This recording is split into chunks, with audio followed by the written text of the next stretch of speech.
Amen bazalwane. Siyabulisa ngegama elihle umfelo wethu Yesu Kristu. Amen. Kwabe belandela nathi ke siqhubeka sizovala ngoku iseries ebesiyenza ekudumiseni uThixo. If ubulandela kahle uyaqaphela ukuthi siqale sakhuza ukuthi uThixo akamkeli yonke indumiso. Kunendumiso uThixo angayamkeli. Kunendumiso uThixo ayonyanyayo. Kunendumiso uThixo ayizondayo. Kunabantu uThixo eza kuye bezomdumisa uThixo angavuyi kwayena. Amen. More than ungavuyi kuvuke ulaka kuThixo. Amen. And if singayisamaraza abantu abeza bengakholwa kuYesu. Anyone ozofuna ukuapproach uThixo engathembanga kuYesu, eyondumiso leyo uThixo akayamkeli. Amen. Namhlanje futhi sivakashi uzodumisa nathi namhlanje kodwa umfuni uYesu ondumiso uThixo akayamkeli. Amen. Ngokusobala bazana ayikho enye indlela esisa kuThixo ngaphandle kwaYesu. Alikho elinye itikiti esinalo esisho ngomezulu igama lika Yesu litikiti lethu. Amen. Ungacula kamnandi sivuye thina ngelizwi kodwa xa ungakholwa ukuthi Yesu uThixo akayamkeli ondumiso. Ungahlabelela kamnandi futhi ube lizwi lakho esilivayo lipheleleyo kodwa xa ungakholwa kuYesu akayamkeli ondumiso. Xa uzoza phambi kwendlu kaThixo urejecte umnikazi wayo, urejecte inhloko yebandla, urejecte lo obhatele inhlawulo yethu eCalvary kodwa ucinga ukuthi uThixo uzokuvuyela, uyazikhohlisa. Amen. Why indumiso yakho ngamkeleli kuba phakathi kwakho noThixo kusenesono. Amen. Bathi abanye kune-elephant in the room, kunodaba olungekalungiswa phakathi kwakho noThixo. Anikwazi uThixo ukuyincumela indumiso yakho ungekalunga udaba lokukholwa kuYesu. Amen. If besiyifinqa yonke le series besiyenza yokuthi kunendlela ezirong zokudumisa uThixo, kunendlela eziright zokudumisa uThixo, indlela eziright yokudumisa uThixo ukuza uthembe kuYesu. uThixo yazwamkela nomuntu ongenalizo otshelela ilizwi namhlanje meyehlabelela ekholwa kuYesu. Ehlabelela ekholwa kuYesu. uThixo wamkela nogulayo namhlanje phakathi kwethu meyehlabelela ekholwa kuYesu. Wamkela noma yilo afana nathi esithi noba uyahlabelela umntwana uya ngaphambi uya ngemva kule ngoma. Awumchani ukuthi uyayivunisa okanye uyayiqala le ngoma. uThixo uyamkela ngenxa yokuthi uyiza ngoYesu. Khona batsho ngevayivayi uThixo akayamkeli. Khona bayitsho hey ngelizwi oqonda ukuthi yona lo mzalwane mhlambe bengakamamela abanye. Amen. Kodwa yena umzalwane ucula ngenjabulo because yamkelekile phambili. Ayamkelwa sithe akaculeli nje thina kuphela. Uculela umuntu oyamkelayo ngenxa kaYesu. Amen. So sesoyivala indumiso namaseza kwinkonzo yokunikela. Sithethile ukuthi kunenkonzo yokufunda ilizwi, kunenkonzo yokushumela ilizwi, kunenkonzo yokukhuleka masisebandleni. Amen. Kunenkonzo yokuhlabelela, kunenkonzo yokubhaptiza abantu, kunenkonzo yesidlo silalo masihlangana ebandleni. Amen. Kunenkonzo yomnikelo. Namasa umnikelo bazana asishiyi into besiqale ngayo ukuthi samkele nxa uthi sikholwa kuYesu. Kumele sisho kusobala ngakumbi kuvame indlela ezininzi ezifike zayihlukumeza konke umnikelo.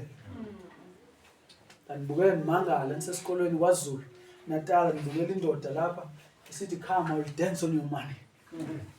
That's all $1 dollar lo ndoda. Ithi come I will dance on your money. Abantu begijima bezolahla imali lapho, I'm dancing on your money. Ndiyayibusisa omali. Ndayibukela ndikhumbula ibuya lo mali. Kuthiwa izandla zoyilanda ke sendiyibusile. Amen. Kuthiwa nje lindelani. Akukaninzi bazalwane kwixesha esikulo apho indoda yafike yathi izoshumela athi ukholo, faith, tumelo is good for two things. It is good for salvation. It is also good for prosperity. Mina ndikho kule salvation, ndingena ku-prosperity. Yaphela isemon la. Mayigijima nosemon indoda yathi yayithi ithetha ngomama owabamba uJesu. Ithi lo mama wamisa izulu, wamisa uThixo. Wathi Thixo stop. Change your plans. Kangoba bazalwane indlela eyingozi ngayo le ndlela eseyifundiswe ngayo isifundiso sekuthiwa i-prosperity gospel. I-prosperity gospel ithi iza kuYesu uzofumana konke. Iqedwe izothi i-prosperity gospel nikela kumpostoli othile then wena uzovuna emva koko. Ethi yendlala tyala kum emva koko exesheni uzovuna. Uqhubeka utyala uthi yofa usatyala. Umuntu ovunayo ngumfundisi. Amen. Kwixesha sikulo elinjalo elifundisa indlela ebolileyo esingazi nobapostoli. Bathi befundisa indaba abapostoli bathi bekani yayibekwe ezinyaweni zabapostoli. Bangaqhubeki ukuthi yayibuyisela kubantu abadingayo. Bekani babethengisa izindlu bezisa imali kubapostoli. Bangaqhubeki ukuthi abapostoli beyithatha bayibuyise ebantwini. Abapostoli beyichanel yokubuyisela ebantwini. They were never umpostoli uPaul. Imagine esitsho umpostoli uPaul. Bazawadi busiwe nguThixo. Ndineyard, ndinejet, ndinesilahla, ndineMercedes Benz. Ngiyambona uThixo ngibusa kanjani. Isuti zami ndikazinxiba kuphela unyaka ngeke ndiphinde neyi1. 365 days kodwa ngeke ndiphinde neyi1. uThixo ndibusile. Nani manifuna ubuswa njengami, tyalani kuwo. Kumele idabule u2 Corinthians. Othi ndibethiwe. Othi bandibethe ngamatye abantu bandishiya. Hayi ukuthi bebendisizela, kodwa bethi bayigqibile lento.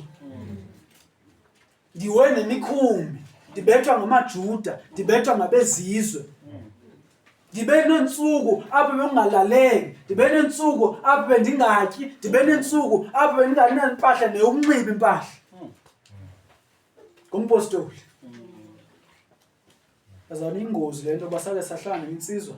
Sithetha ngoLazaro, uLazaro kwi-New Testament. Incwadi yaLuke chapter 6. Yathi lensizwa lena masithetha nayo ithi naye. Siyibuza ukuthi if uJesu ebengakunika yena ube noJesu then akuphilise njengoLazaro. Kodwa unezulu, unomoya ongcwele, unoJesu, unomusa. Yale ndoda hayi bengase ngamthola uJesu. Soze niphile njengoLazaro. Bazalwane le ndaba ye-prosperity gospel i-challenge i-gospel uqobo. Akuzonbono ezihlukileyo ukuthi kunabantu ababona kanje, kunabanye ababona kanje. Amabandla ahlukile, amabandla ahlukanga. If ukhona umuntu oshumela ivangeli engeyiyo elizwi, akashumela ivangeli. Incwadi yabaseGalati ithi uqalekisiwe. Uthi umpostoli uqobo noba kubuya mna ndiyeza kuni ndizoyiguqula ivangeli. Sengithetha ngevangeli yezilahla, yepromotion, yemichato. Ndiqalekiseni, yitshoni kumntu umpostoli uqalekisiwe ndoda. Ivangeli yaYesu kuphela. Simanga sezimanga uthi umpostoli bakufika ingilosi. And siyi-undermine ovesi, ingilosi bifika sonke siqhaqhazela. Bese ngatshona phansi kwetafile sonke. Tata uMaloyisi ungabaleka uphume ngomnyango. Bakufika ingilosi. Uthi noba kufika ingilosi, kuyakhanya lapha, cishe lights. Kukhona umoya ophekuzayo. Songasazi ngasoyaphi. Ifika ingilosi ithi, "Yebazalwana ngoJesu indlela, ushembe indlela." Kumele sithi singaphansi kwezitulo soyika. Sithi kodwa uqalekisiwe noma ungasibulala. Isho njalo umpostoli. Uthi ayiguqulwa le ivangeli noma ungafika ingilosi. Imile. So sizothetha njengalento bazalwane, siyazi ukuthi isifundiso sokunikela si-abusiwe. Abazalwane balahlekelwe izinto, be-exploitwa, zimpisi. Snakes have gone out into the church. Ithi iBhayibhile abasizeli nomhlambi, they are not sparing the flock.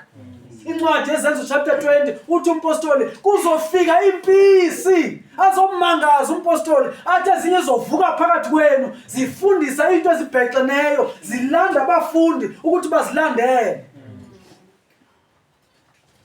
Uthi kunina ngabaholi, take care of the flock. Nibekwe ngumoya ongcwele ukuthi ninakele. Amadoda akhohlakele. Akukwehluko isifundiso lezi bazalwane. Indoda engakwazi ukuthi umama ophila ngegrant enomntwana oyi-1 uphila ngegrant, bobabili bephila ngale grant, ithi nikela yonke grant. Mayingonelanga grant ithengisa lomkhukhu uhlala kuwo. Inkohlakalo bazalwane. This is devilish. Kubani phakathi kuSathane ovakelento. Kubani walinga uYesu wathi wena Yesu zokunika yonke imibuso. Ngoba qhandoda. Zokunika yonke ayikazi nguSathane bethembisa ngengcebo nemibuso. KuTestament entsha. iBhayibheli bayala bazalwane nina qaphelani. Qaphelani, the love of money is the root of all evil. Yes. Yayiphi evil yenza amadoda azi ivangeli, ayithatha ivangeli, ayifake ngaphandle, asume into ebolileyo, is the love of money. Yayiphi into yenza ukuthi amadoda athatha abantu abahluphekeleyo, abahluphekisa ukwedlula oko ukuze wona athenge izicathulo ezi20, love of money. Yiphi indoda amadoda aye ugogo ipension athi gogo nikela ngayo yonke if yakholwa yini yenza lokho. Love of money is the root of all evil.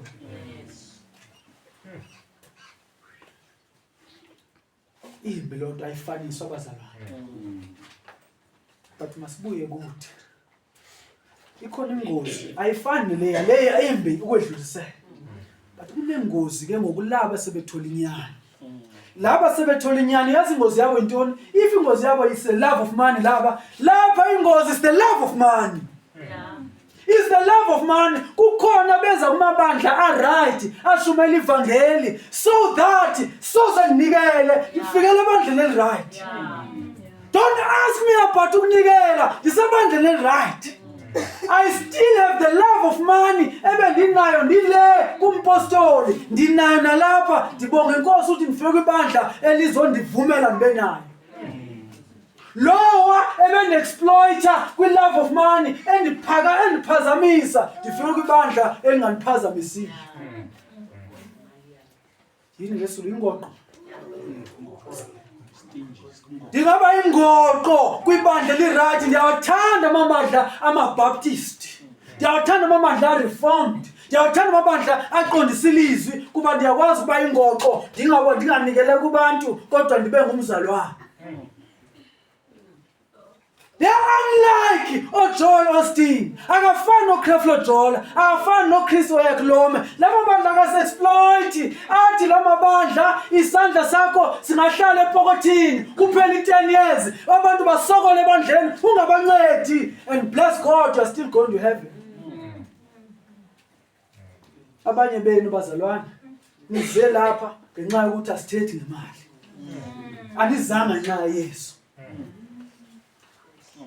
Abanye benu nize because eyona comparison yenu is not with laba shumela imali, laba shumela ivangeli. I-comparison yenu laba shumela imali, laba bayishumela imali. Abanye benu wakuthetha unyani uhleli ku-first Sunday nxa uthi awufunwa ngamali. Wahlala kwesibini awufunwa ngamali. So uhleli u2 years awufunwa mali. Awazange noYesu, awazange evangeli, awuye ezulwini. Kodwa bless God ukubandla lisafe okwazi ukuba religious without repenting. Ndiyawathanda amabandla right. Amabandla right ndiyawathanda. Akandifundela uMalakha andoyikise ngoMalakha wetithe. Wona soloko nje ndifundela ivangeli. Ngiyalithanda. Amen. Ndiyalithanda libandla alingichikimisi noba ndibona umzalwane wami eswele ehluphekile. Bless God, I'm in a good church. It will never ask me to kunikela kulo mzalwane. Ndiyawathanda amabandla right. Andifundisa isifundiso esithi go, be well, be blessed. Kodwa ningamniki into ayidingayo. Amabandla right ndiyawathanda athi ndiyakwazi ukuthi kumzalwane hamba ubusiseke kodwa egodola umzalwane ndingamniki ijezi ayidingayo because I'm in a good church. Kuzothi mendibuza umfowethu ukuthi why ungamniki ndigadle ndithi ulegalistic. Why uthi kumele ngincede? Ndalithanda ibandla le-right liyandikhuthaza ukuthi ndibe ngumzenzisi owamkele ukunikelelwa ngunyana kaThixo yena engenamdla wokunceda abantu. Ndiyayithanda amabandla right, ndiyakwazi ukuthi ndibanda enhliziyweni ngothando kodwa ndikwazi ukuhlabelela kube mnandi. Ndiyakwazi ukufunda amavesi, ndikota amavesi, ndazi theology, ndedlule even abanye kodwa inhliziyo yami ibanda. I know the verses but ndikhululekile kweli bandla, andidingi ukwaphila.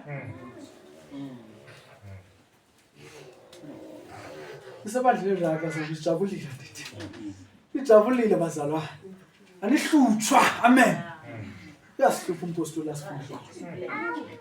2 Corinthians chapter 8. Umpostoli uyasihlupha la sikhona. Amen. Zingozi ezimbili kodwa bazalwane nifuna ukuzichathisa singaze yalingana. Ingozi yabantu abashumayela iprosperity gospel ayiqhathaniswa, imbi kakhulu. Umnyama bukaSathane. Kodwa nathi sinayo ingozi. Sinengozi efana, ingcambu iyafana, the root is the same impande, it's the love of money. Abanye benu nihlele bandleni not you love money. So you are in a church ezokukhuthaza. Not umpostoli. 2 Corinthians chapter 8. Ndifuna sibone bazalwane namhlanje umusa wokunikela kwabangcwele. Amen. Andiyibeka kanjalo, andithethi njengomuntu ongazani noYesu. Umuntu ongazani noYesu sizomveza naye ukuthi unless ukholwe ukunikela kwakho kuyize. Asifani nabantu abazogumba imbuzi bathi mazonikela so that is prosperity, kodwa ezimbuzi zibambe inhliziyo azifuna uyidedela kuYesu. Zifuna ukudedela u100 azifuna ukudedela inhliziyo. Useless. 2 Corinthians 8. Ndifuna siyibheke bazalwane umusa wokunikela kwabangcwele. Ndifuna siyibheke nje kathathu. Oqala ndifuna sibone ngumusa kaThixo. It is by the grace of God. Number 2. Baqale bazinikela bona uqobo. Ukunikela kumele uqale uzinikele wena uqobo. Ku-useless abantu abagijima bezofaka kodwa inhliziyo beyibambile. Uthi uMateyu chapter 15 methetha ngohlobo labantu abanjalo, they worship me with their lips but inhliziyo zingemva. They worship me with their hands kodwa inhliziyo zingemva. They worship me with their coins kodwa inhliziyo zingemva. Useless. Udathi uMateyu 15, it is vain i-worship yabo. It is vain bazalwane, cha uthi useless. Lifela lamafela. Ayithusi next. Bisho njalo ingoma nkasebetsa jwang le jwang awulitho lenthusa. Next. Bazinike uqala ngomusa kaThixo bazinike uqala. Ngokwesithathu ivangeli eqhuba ukunikela. Ivangeli eqhuba ukunikela. And ukunikela kuveza ivangeli. And ukunikela kunikelela ivangeli. Lokugqibela masesivala sibheke ukuthi ukunikela ngokwe Testament entsha kuncike kwisakhono. Ngesizulu kubukhoni. Kasuthi ubukhoni bahawu. Kasihluwa in your ability. It depends on your ability. And abanye bebeyithatha lo nto hayi imnandi Muslim. Ayikho mnandi because it means if une ability encane kumele unikele ngalo ability oncane na. Akumelanga ulindele into ele kumuntu one ability lapho. But vice versa akumelanga ulindele into elapha kumuntu one ability lapho. Unikela ngokwe ability yakho. Sisonke abazalwane. Oqala ngomusa abazalwane. Ungumusa Thixo ibheke ku verse 1 mayiqala ithi kepha manje siyanazisa abazalwane ngomusa kaNkulunkulu awuphiweyo amandla aseMakedoniya. Amen.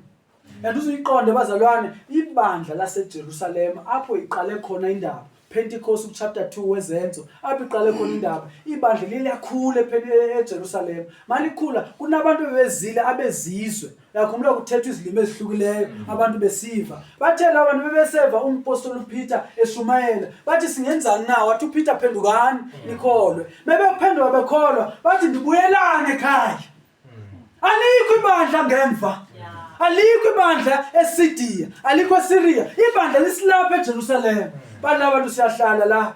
Bebehlala ithi iBhayibheli kwa-edwe ebandleni 3000 yabantu ba-edwe in one day.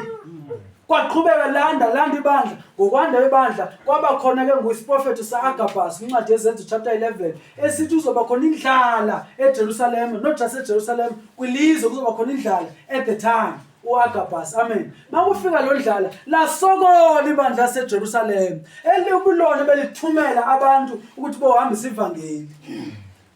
Umpostoli mehambe yeshumela kulamabandla uhambe ekolekela ke ngokuthi kuyoncedwa abazalwane baseJerusalem abasweleyo, amen. Akusho abazalwane umuntu okholwa angaswela. Alisho ulalise sonweni ibandla laseJerusalem. Akutsho ukuthi uThixo elilahlile, kuthiwa laliswele qha. Umuntu okholwayo angaswela. So leminikelo ikolekwa lapha, even na 1 Corinthians 16:2 uverse 1 and 2 uthetha ngaleminikelo ekolekwayo. Uthi ukolekeni before mase nifika kusuku lokuqala apho sihlangana khona ibiminikelo seyikolekiwe, amen. So nguwe lo msazi othetha ngawo. Uthi meyiqala evese kepha manje siyanazisa. Iqaphele lonto. Kepha manje siyanazisa, siyayiveza le ndaba. Asifuni ningayazi le ndaba. We do not want you to be unaware of umsebenzi kaNkulunkulu eMasedoni, umusa kaNkulunkulu eMasedoni. iBhayibheli ibiza njani? Uthi ngumusa kaNkulunkulu. Bazalwane baleke ukuthi siyibize kanje because masingayibizi kanje sigcina siyibiza ngokwe-ability yabantu kuphela. The rich Macedonians baba benze lento ngumusa kaThixo. And uzobona ngosobala ukuthi ingumusa nyani because bebengekho rich. Ithi umusa awuphiweyo amandla aseMakedoniya. Iqaphela unikwe ibandla lomusa laseMakedoniya. Linikwe umusa ukuze libonakalise umusa, amen. Akuthi nje lilo elibe ngumusa kwibandla laseJerusalem. No, lona linikwe umusa ukuze libe nomusa. Why itsho njalo? Because number 1 bazalwane, ayikho into esinayo esiyideservayo. Ayikho into esinayo esingayiphiwanga. 1 Corinthians 4 uverse 7 wayibiza umusa uthi ngubani okwenze waba ngcono kunabanye wena na? Yini onayo ongayiphiwanga na? Uma ke uyiphiwe pho kungani uzigabise? Kube sengathi awuyamukeliswanga. What is it that you have that you did not receive? The answer obvious, ayikho.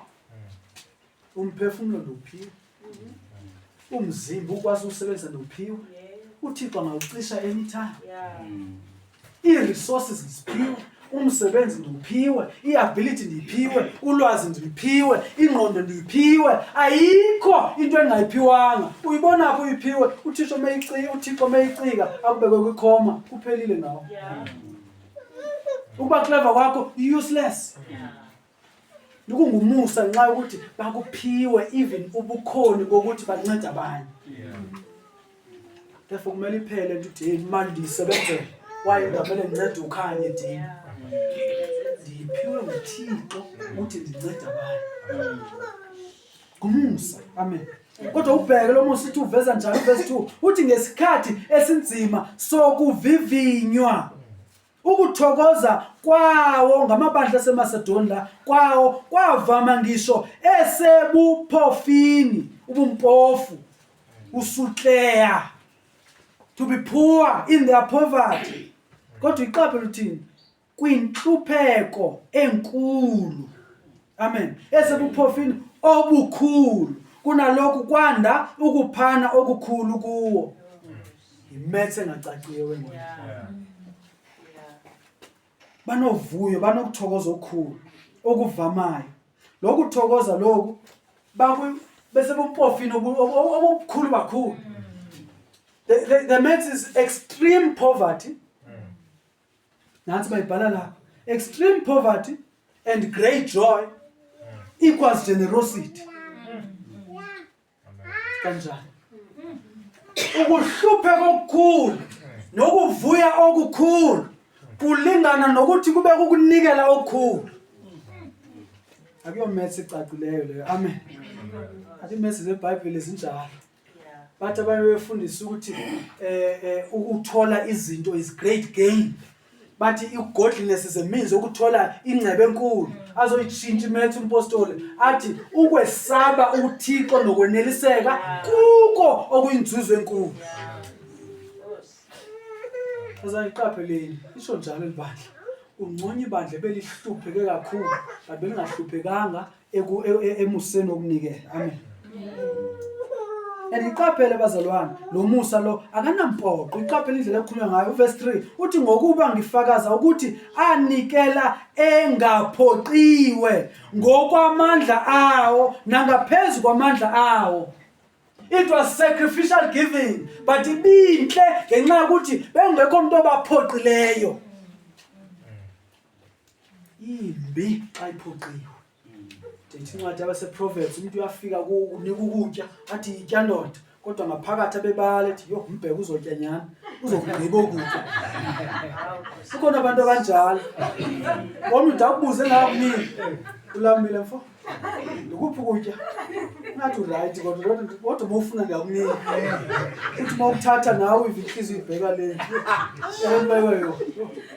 Uthi mawugqiba ayibheke iplate yo uyido wayicleana yonke le. Ithi iBhayibheli umuntu onjalo meye kunika ukutya ithi ungakutyi ungaze ugabhe. Incwadi yeZaka ithi ungaze ugabhe akuwumnikelo walabazalwane. Abanikeli bebala, abanikeli bephoqiwe. Abaphoqwanga bazalwane. Kungako sisaze sawuphoqa.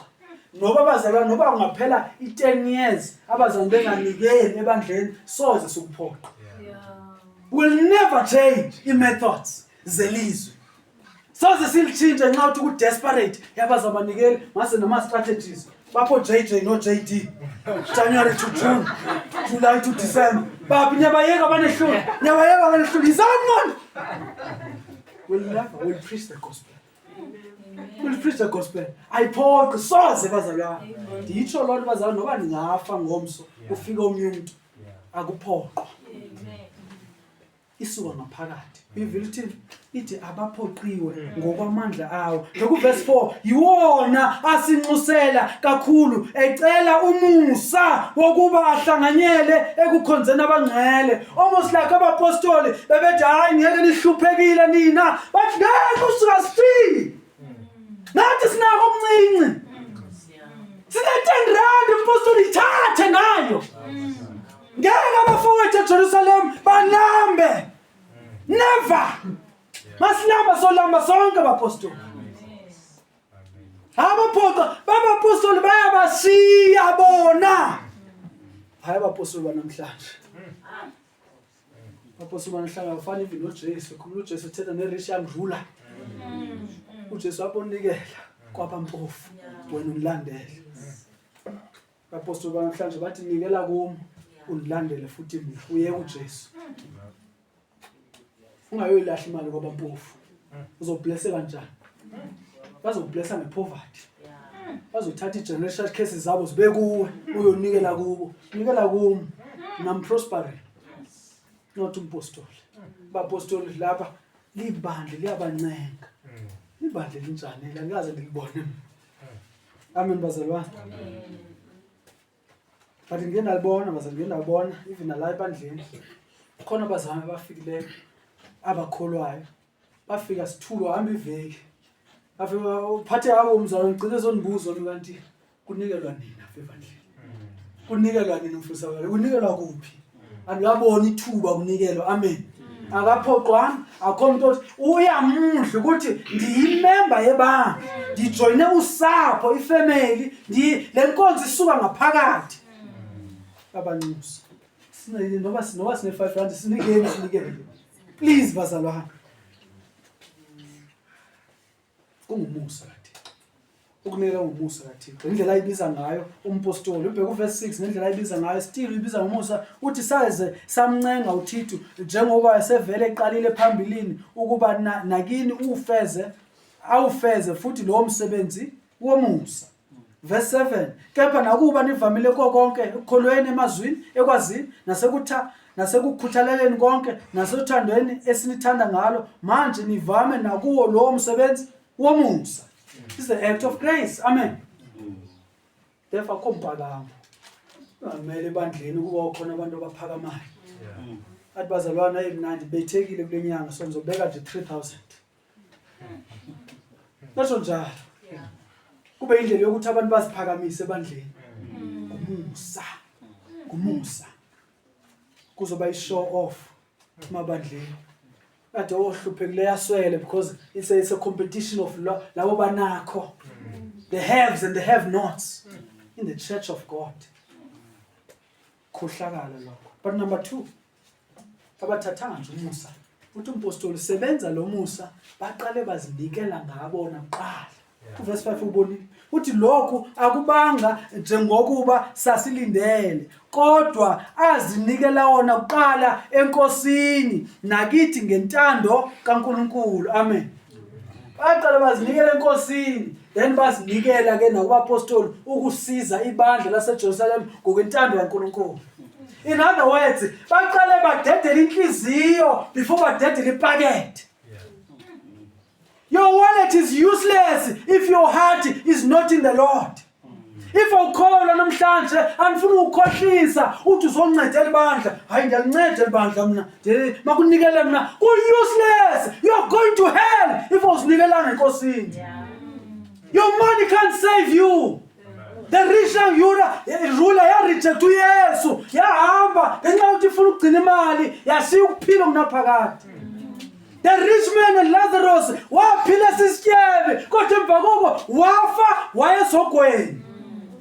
What was the problem with these 2 men? They never gave themselves to the Lord. Sisho ngokusobala. If usithetha ukunikela abazalwane, ukwayinikela nenhliziyo yakho kuYesu. Ukwamvuma ukuthi inkosi umsindise empilweni yakho. Ukwaguquka wazibona umuntu wena usisoni esingafanele kwanto phambi kwaThixo.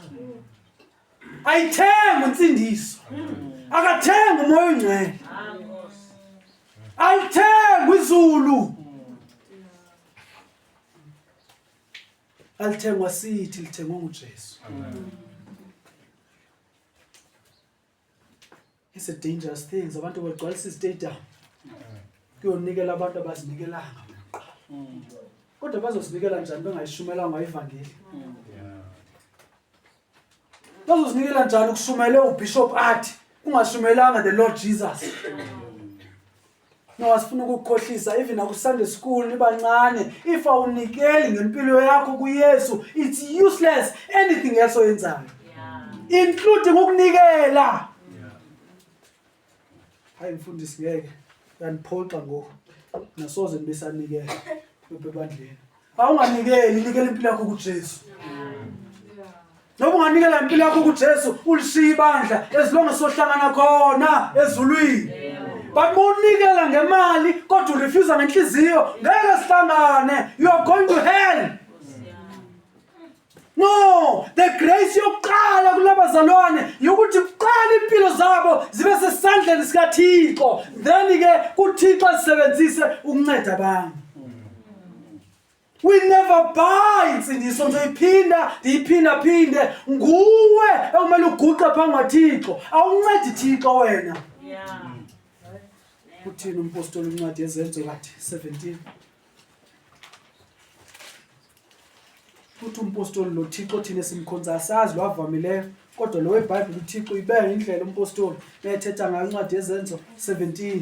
Ithi uNkulunkulu verse 24 owenza umhlaba nakho konke ukuwo yena uyinkosi yezulu nomhlaba akahlali emathempeleni enziwe ngezandla futhi akakhonzwa ngezandla zabantu kube sengathi udinga utho oluthile nguyena obapha ukuphila nokuphefumula konke. Amen.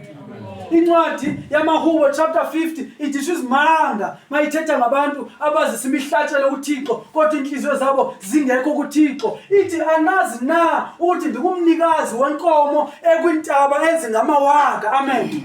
I own the cattle in 1,000 hills. Kodwa azoyitsho umbhalo wamaHubo ongathi uhlekisa ngabo labazalwane.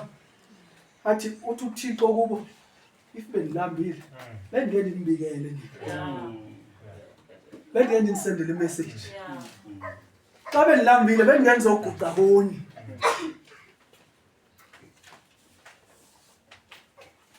Bazalwane, imali nenceba ayithengi lutho.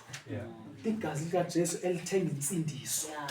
Alithengi prosperity, lithenga insindiso.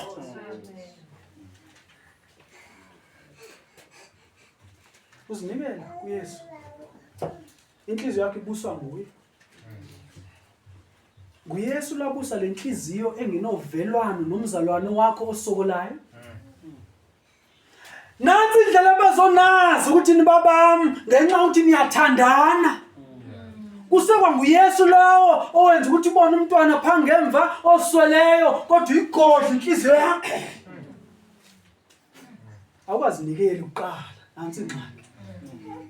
Uzinikele emalini uzinikela ngoYesu. Simanga sezimanga ncwadi ya 1 John chapter 3. Ibeka isimanga sezimanga. 1 John chapter 3 ithi mayisitsho ku verse 16 ithi uthando silwazi ngalokhu ukuthi yena wakudela ukuphila kwakhe ngenxa yethu kanjalo nathi sifanele ukudela ukuphila kwethu ngenxa yabazalwane. Kepha uma umuntu enengcebo 1 John 3 verse 17 uma umuntu enengcebo yezwe nankunayo bese ebona umzalwane wakhe uyabona eswele lo mzalwane unesidingo angamenzeli sihawu nanku umbuzo omkhulu uthando lukaNkulunkulu lungahlala kanjani kuye na? Bantwanyana masingathandi ngezwi nangokukhuluma nje kodwa makubonakale ngezenzo nangeqiniso. Let's not love ngama verses kuphela kodwa impilo ingabonakalisi. Ingoma yacho esizulu ithi mangibe ngofile nya mangabe ngiziqhenya lapha mangibe ngofile kodwa izothi nenkambo yami ikhombe kuyena owangifela. Talk is cheap. Yo ndiyaloyika ibandla apho ngafika ndisokola linifundisa amavesi linifundisa isiGreek linifundisa iTorah linifundisa major minor prophets linifundisa biblical theology then phume ndiswaswele still. There are 66 books in the Bible, but in Lambile. Do you know the actual author of the book of Mark? Yeah, he oversaw Apostle Peter. Lambile. Do you know the word love in Greek is actually agape? Do you know? Lambile. Ibandle lifana singasifana Satan. Madimoni athi ayamazi uYesu. Futhi data tremblisha kodwa kumthandi. Amen. USathane wemkotela ilizwi uYesu. Emkotela amahubo 110 uYesu. Kodwa engamthandi uYesu. Ibandla linolwazi but akukho tshintsho. Kumele sibuze ukuthi ukhona umoya ongcwele lapha. Bazalwane bazinikele bona kuqala. Number 3, igospel. Igospel baza ivangeli ekuyiyo ezisa injongo yokunikela. Ivangeli ebonakaliswa ukunikela. Ivangeli futhi ekunikelelwa yona. Ngamanye amazwi unikela njani kodwa ungashumayeli ivangeli. Uthini? Intetho yakho mawunikela lapho ungashumela ivangeli. You are saying continue nishumayele ichefu ipoison babulaleni baqede nansi 20 rand yami ngiyancedisa. Ningabashiyi ningashini abancinci thathani Sunday school niyityise le chefu nansi 20 rand. Niswele transport yokuyobalanda nibatyise poison. Hey nansi 100 rand bathathani nibasezogweni. Ogogo abadala abakwazi ukufunda nansi imali batyisana ikhefu. Unikela njani ungashumayeli ivangeli? Umuntu uphiliswa intoni ngaphandle kwevangeli? Kubani uYesu uzulwini ngaphandle kwevangeli? Lamadoda lana ife ngumnyango lona wokuyezulwini. Lamadoda afika enza kanje. Wangena umpostoli, wangena ubishop, wangena umprofeti, benza kanje. Bathi awungeni lapho emnyango. Bona bambelela ku prosperity. Hlala lapha. then wena uyagijima usiyonikela JJ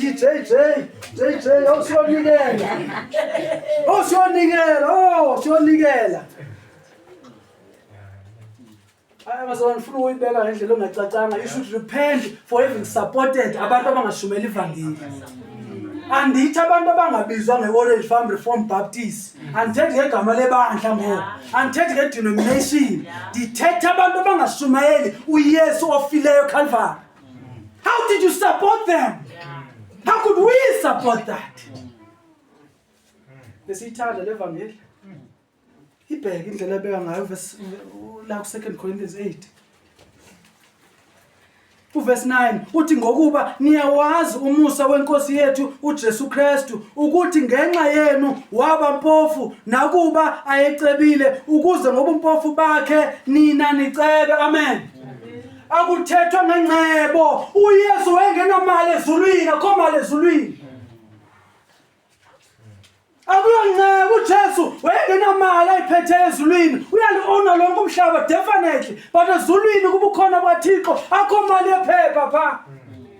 Akalehlanga mali ukuthi azosifela umandamani uYesu lokho. Philippians 2 abasiceleli yena kanti qobo iBhayibheli uthi uYesu lahleni into lesi Yesu ayidedeleyo. Verse 5 uthi ibani nalomqondo mawubeke indo omqondo. Philippians 2 verse 5 lo mqondo awukhona nakuKristu Jesu owathi enesimo saNkulunkulu akaze asho ukuthi kuyinto eyokuphangwa ukulingana noNkulunkulu. He had the privileges of God himself was suppressor. Amen. Ukuthi uThixo ehle azoba ngumuntu ibiyintobeko kuThixo buyikokobethu. Ukuthi uYesu azovumela ukuthi athukwe esiphambanweni. Ukuthi uYesu azovumela ukuthi izidalo azidalileyo zimnike namakhanda zithi hey wena Theo wasifapano akena utse umuramo dimo Theo wasifapano phu.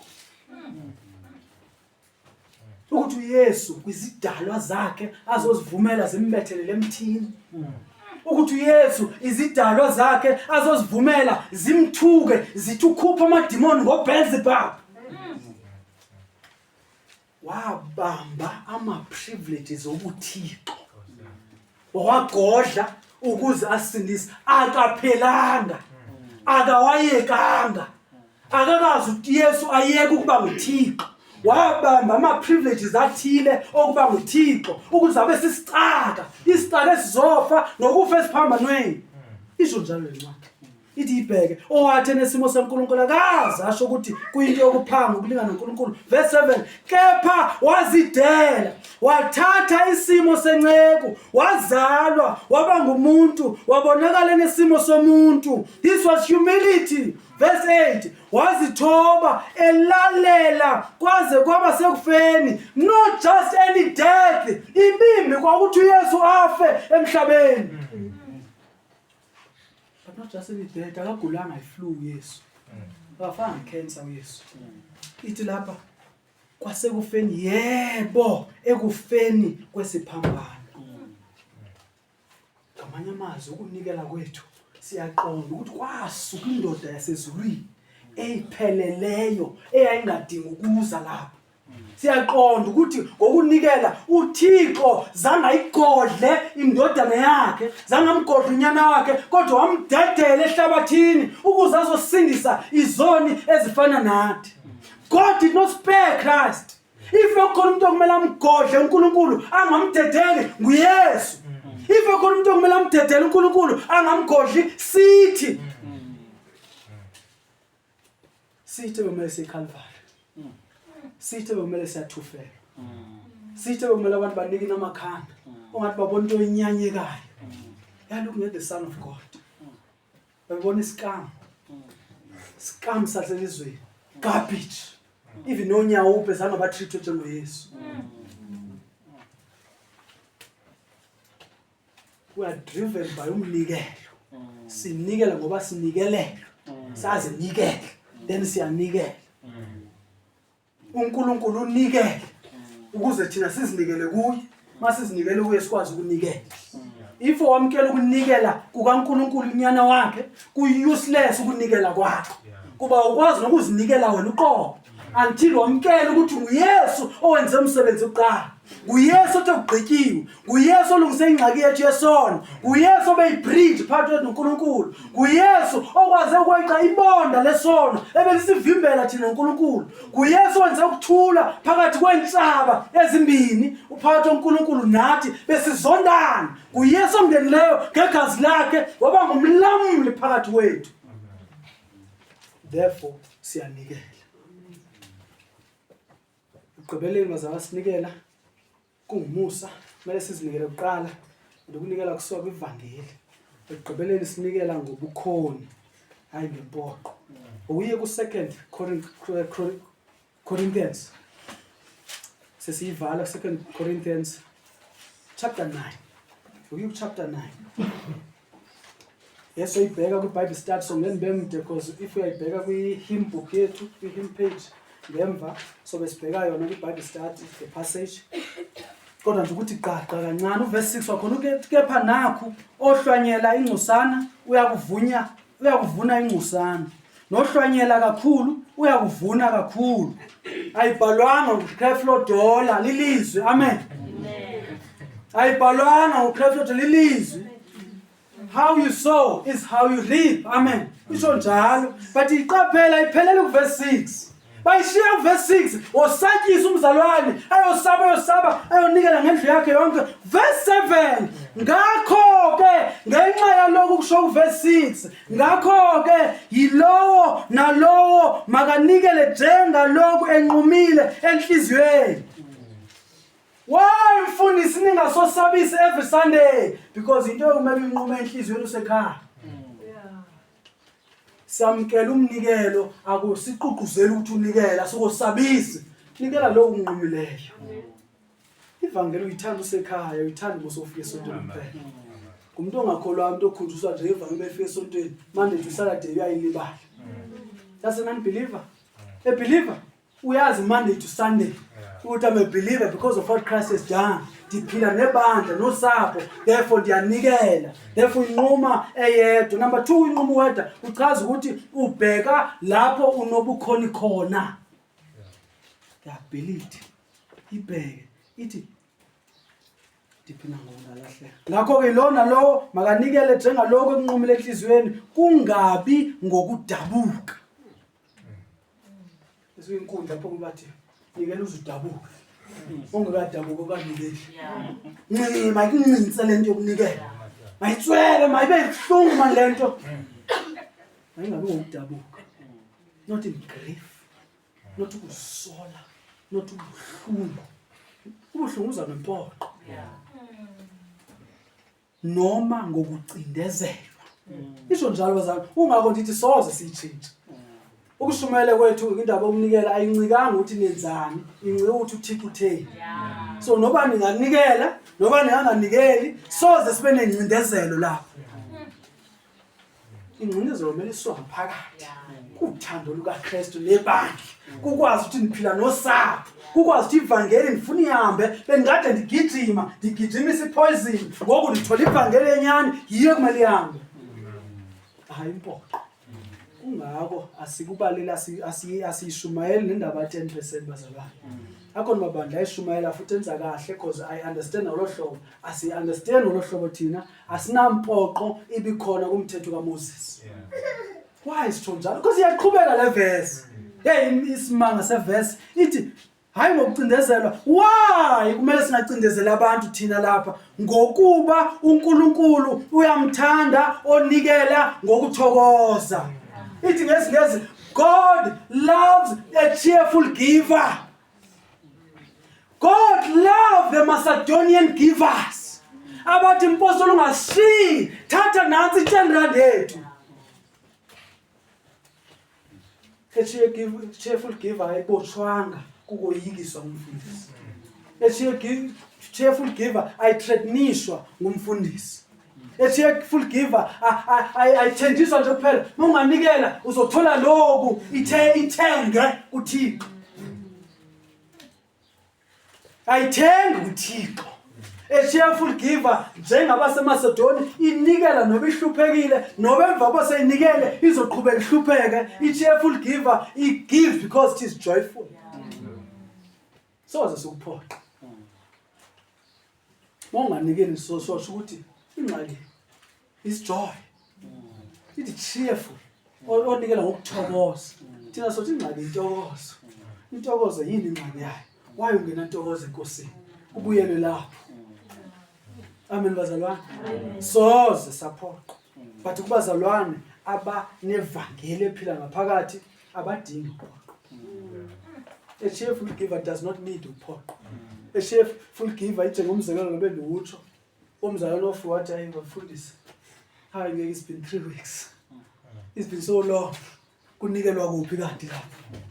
Kunikelwa kuphi? A cheerful giver ngomunye umzalwane owathi ekhohliwe nxa uthi singawubiza umnikelo wathi ekhohliwe wakhumula esekhaya umzalwane wathi le mali bendinqume ukuthi ngiyoyinikela noba sebuye ekhaya wathi akumele iyonikela ngoba imali isiza ibandla. Amen. A cheerful giver ifanele ibandla laseBrackenest esilaziyo kuyafika abantu bakhona umfundisi wakhona bayamazi uPaul. Ibandla lathi licela imali kubazalwane ukuthi kuyoncediswa missionary umuntu othunyelwa ibandla ayoshumayela ivangeli atyale nebandla uze kube khona ukukhanya kwelizwi kondawo ethile. Amen. Wathi ucelwa lo mali ndazi imali ibheke 150 or so imali ecelwayo 150,000 uncedo wamzalwane. Wathi makuphela babe sebenikele ngo200 and something futhi khumula kahle. Uyabuyela kubo ngoba zona igcine seyidlula kule 150 senza njani lithi ibandla li-cheerful nikani lokuzalwane bancede abengaphoqwa abephoqwa luthando. Do we love the Lord? Ngabe umusa siwutholile na? Ngabe sizinikele nathi na? Ngabe ivangeli sihlabele na? Maye sihlabele ivangeli sinokuqonda akekho umuntu odinga usiphoqa. Amen. Sicasifala amehlo. Bawo siyabulela izwi lakho Nkosi. Siyabulela umusa wakho osinike wona even ezibandla. Siyalinxuselela ibandla Nkosi listike elizwini kwiimeko zonke. Silawule lelizwi lakho. Kube ligunye ezimpilweni zethu silibandla. Inhloko yethu Yesu Kristu kube nguye obusayo. Nomyalezo wethu kuyivangeli ngoYesu Kristu ofileyo kube nguye Nkosi ovamileyo. Singaze sipheze ukushumela ngoYesu. Singaze siyeke, singaze sityhafe Thixo Nkosi ukushumela ngoYesu onikelweyo ngenxa yethu ukuthi abe inhlawulo ukuthi umlamleli wethu umKristu omkhulu wethu ohlawuleyo ngegazi lakho ukuthi sikwazi ukusindiswa. Kanti Thixo Nkosi elibandla insika yalo isisekelo salo kungalilizwi lakho. Ngathi Thixo Nkosi ngalibandla likhanyisa inyani phambi kwesizwe siphila kuso siyiphakamisa inyani noma kunjani in season and out of season. May it be a church that preaches the gospel noba kunjani somandla igospel ngoYesu Kristu ofileyo.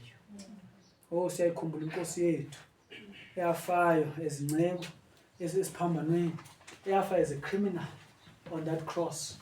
Siyayikhumbula iGolgotha Thixo Nkosi, sikhumbula iGetsemane sihluphekela inkosi yethu. Konke Thixo Nkosi siyayibonga futhi inkosi yethu ngokuthi ngaze izosifela ufa okukhulu okungaka. Ngathi singaba balezibuso zethu ngakumbe isibuso sokusindiswa. Ngelihle igama lomfelo wethu Yesu Kristu. Amen.